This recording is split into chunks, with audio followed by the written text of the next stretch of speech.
never should have gone inside. That's the thought that still eats at me, even now. I tell myself I didn't know what I was stepping into, that it was just an abandoned hotel on the edge of town, another crumbling relic of a forgotten era. People break into places like that all the time. Curiosity, boredom, maybe a touch of bravado. That's all it was. Or at least that's what I believed. The building stood like a skeleton at the end of an overgrown road, its neon sign still faintly bolted to the roofline, the letters mostly gone. The last two flickered when the wind blew just right. A few vines crawled up the stucco walls, windows busted out long ago, leaving only jagged teeth of glass. Locals said it had been shut down in the 80s after a fire took out one of the wings, but nobody had ever bothered to tear it down. For 30 years, it just sat there, collecting dust, graffiti, and whispers. I pulled up in my car just as the sun started dipping. I don't know why I didn't wait until morning. Maybe that was the first mistake. Going when the light was fading, shadows stretching long, the world already taking on that bluish tinge that makes everything feel more fragile. The front lobby doors were chained shut, but one of the side windows had been pried open. I slipped inside, brushing broken glass from the sill. The air smelled like mildew and smoke, faint but lingering, the kind of smell that clings to your clothes. My flashlight beam cut through the dust, illuminating cracked tile floors and a sagging front desk. At first, it was exactly what I expected. Vandalized furniture, beer cans, spray-painted walls with names and crude drawings. A homeless encampment in one corner, though it looked abandoned. Sleeping bags rolled up, no one there. My heart pounded harder than it should have. It felt like trespassing in a graveyard, like I was disturbing something that wanted to stay forgotten. I told myself I'd just look around for a few minutes, maybe snap some photos for proof, then leave. But when I spotted the elevator doors at the back of the lobby, rusted shut, their frame blackened from fire damage, I noticed something strange. The wall beside them had been partially rebuilt. A sheet of plywood, reinforced with steel brackets, sealed over what looked like a second set of doors. It didn't make sense. Why wall off a second shaft? That was when I noticed the padlock, shiny compared to the decay around it. Someone had locked it from the outside. Not in the 80s, not decades ago, recently. My stomach tightened. Every instinct told me to turn around, but that spark of curiosity, or maybe stupidity, flared again. Why would anyone bother securing something in an abandoned building unless there was something worth hiding? I found a heavy piece of rebar near the stairwell and smashed at the padlock until it snapped. The plywood panel creaked open on rusted hinges, revealing a narrow stairwell descending into pitch darkness. The air that drifted up was colder, damper, and carried a faint chemical tang, like bleach mixed with copper. That was when the first real wave of dread hit me. It wasn't just some boarded-up closet. This was a way down. I should have left. God, I should have left. But I told myself I'd just peek. Just shine the flashlight down, see what was there. And once I'd seen the first landing, my feet kept moving. The stairwell was concrete, slick with condensation. My footsteps echoed too loud, each one ricocheting like I was announcing myself. The air got colder as I descended, and heavier, as though I were breathing through cloth. My light bounced across the walls, catching faint scratches etched into the cement. At first, I thought they were graffiti, but then I noticed they weren't letters. They were tallies. Dozens, hundreds of them, clustered in groups of 5. Someone had been keeping count. The deeper I went, the more the smell hit me. Metallic, sour, like rust mixed with rot. I covered my mouth with my sleeve, but it didn't help. At the bottom, the stairs opened into a hallway lined with doors. My flashlight skimmed across them, heavy steel, each with a narrow slot at eye level. A row of locks ran down the edge of each one. The walls here weren't burned like upstairs. They were intact, whitewashed, clinical. I stepped closer to the first door. My hand shook as I lifted the flashlight to the slot. The beam caught something inside, the shape of a bed frame, shackles bolted to the wall. I stumbled back, my chest tightening. Room after room was the same. Cots, restraints, sometimes rusted chains, sometimes straps. Some had stains on the floor, dark patches spreading like old shadows. My hand gripped the rebar until my knuckles whitened. This wasn't storage. This was cells. And then I found the chair. It sat in the center of a wider room at the end of the hall, spotlighted by the beam of my flashlight. A medical chair, the kind you'd see in a dentist's office, only modified. Restraints at the wrists and ankles. Metal trays on either side filled with tools that had long since corroded. Some were surgical, others weren't. The floor beneath it was discolored, streaked with reddish-brown stains that hadn't completely faded, even after all these years. I gagged. My vision swam. For a moment, I thought I might pass out. But worse than what I saw was what I heard. A faint sound carried through the concrete halls. Not water, not wind. A shuffle, a scrape, the unmistakable sound of movement. Someone was down here.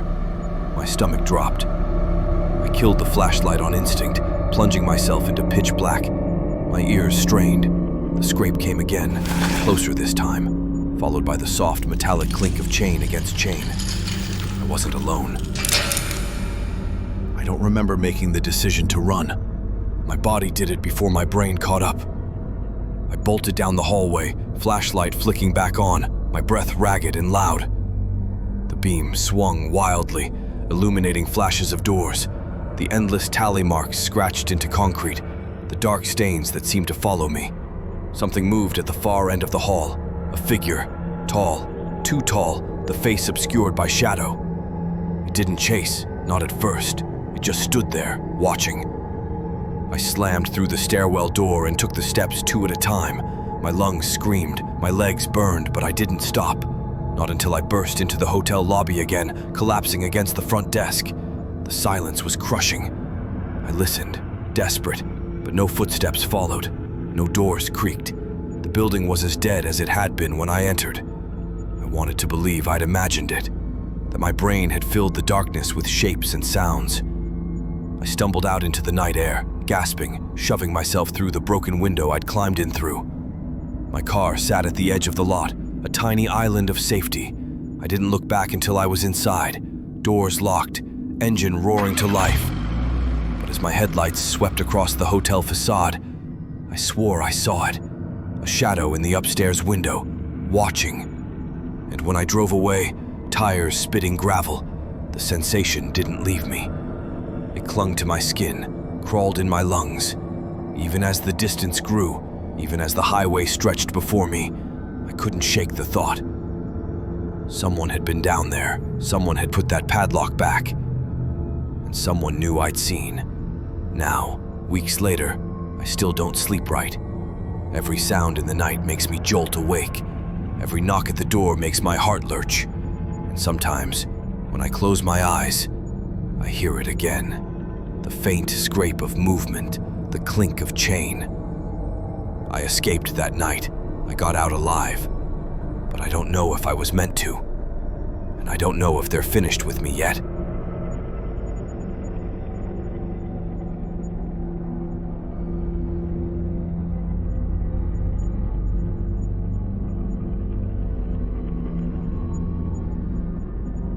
I never planned on going back to school. Everyone in town called it Hollow Creek Elementary, that nobody had stepped foot in it legally since 1999, when the district shut it down after budget cuts. By then, it was already a husk, paint peeling, windows shattered by kids with BB guns, floors warped from years of neglect. It became the kind of place older kids dared each other to go into, and younger kids whispered about on the bus rides home. The rumors were always the same. A janitor hanged himself in the boiler room. A teacher went missing in the middle of class.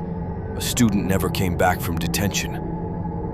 None of those stories ever checked out in the archives, but when you walked by the place, the way the wind funneled through its busted windows, the strange metallic groan that seemed to pulse through the walls, you understood why kids invented things.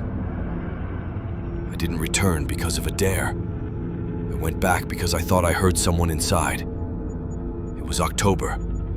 I'd driven past the school on my way back from a late shift. My windows were down, the air sharp and cold, when I swore I heard a voice say a name. Not just any name. My name. Clear as day. Matt. I slammed the brakes without realizing it. The school loomed on my right, its brickwork dark against the moonlight. My heart hammered, but I shook my head. Fatigue, that was all. I'd been working 12-hour shifts at the warehouse. Maybe I just imagined it. But when I rolled the window down further, the sound came again.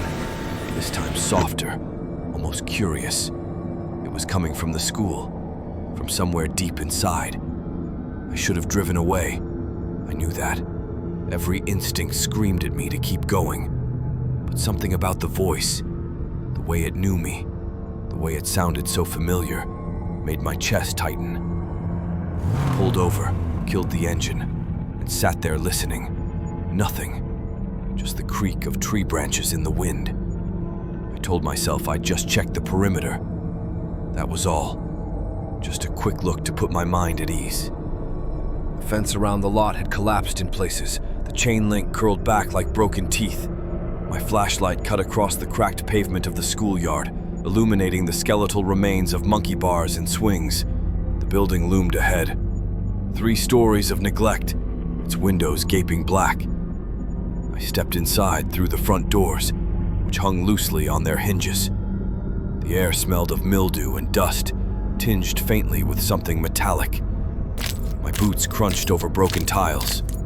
The silence was absolute. I passed the front office. The counter collapsed in on itself. Old bulletin boards still clung to the walls, paper curled yellow with age. My light skimmed across trophy cases filled with shattered glass. And then I heard it. Matt! This time it wasn't outside. It was inside. Close. I froze. The sound hadn't come from the hall in front of me, nor from the classrooms on either side. It came from above. From the ventilation system that ran across the ceiling. I tilted the beam upward. Rusted vents stared back at me like hollow eyes. The voice came again, drawn out, like it was trying to coax me. My mouth went dry. I whispered before I could stop myself. Who's there? For a few seconds, nothing. My question died in the silence, and then, faint, through the ductwork. Come find me. I should have left. I knew how insane it was to keep going, but my curiosity gnawed at me. I followed the sound deeper into the school, my flashlight bouncing across walls covered in graffiti. Some of the words were childish, carved by kids decades ago. Others were more recent. Crude drawings, curse words, even pentagrams spray-painted in red. The voice came intermittently, always through the vents. Sometimes faint, sometimes close enough that I could almost feel the vibration of it in the air. Always calling my name, always beckoning. The further I went, the colder it got. My breath fogged in the beam of the flashlight. I hugged myself as I passed empty classrooms with overturned desks, faded murals of rainbows and cartoon animals on the walls. At one point, I passed a collapsed section of ceiling where insulation spilled down like innards. My light skimmed over the vent shaft above it. I swore I saw movement, the faintest flicker, like something slithering deeper inside. Matt! I nearly dropped the flashlight. The voice had been right above me, directly from that vent. I aimed the beam inside, but there was nothing. Just rust, dust, and darkness stretching further than the light could reach. My stomach knotted. I whispered again. What do you want? This time the reply was immediate. To play. By now, rational thought was gone. I wasn't thinking about danger or trespassing, or the fact that I was alone in an abandoned building at night. I was thinking about the voice, why it knew me, how it could move through the vents like smoke, why it sounded so human and yet not. I found the stairwell at the end of the hall and climbed to the second floor. The steps groaned beneath me. My light illuminated walls covered in peeling paint, strips curling like old skin. The voice followed. Up here. The sound bounced through the ducts overhead, guiding me, always just out of reach. At the end of the hall was a classroom with its door hanging half open. Inside, the floor was littered with textbooks, swollen from water damage. My flashlight skimmed across chalkboards, still faintly marked with arithmetic problems. The vent in this room was bigger, a wide grate near the ceiling. My skin prickled as I stepped closer. "Matt!" The voice was louder here, clearer. I dragged a desk beneath the vent and climbed up, my flashlight clenched in my teeth. With shaking hands, I pried at the rusted screws until the grate came loose. A blast of cold air hit my face. Inside, the duct stretched forward like a throat. My light cut down its length, illuminating dust motes swirling in the stale air. For a split second, I swore I saw fingers retreating into the dark. I dropped the grate. It clattered loudly against the floor. "Almost," the voice whispered. "Closer." I jumped down, heart pounding. I backed toward the doorway, my beam locked on the vent.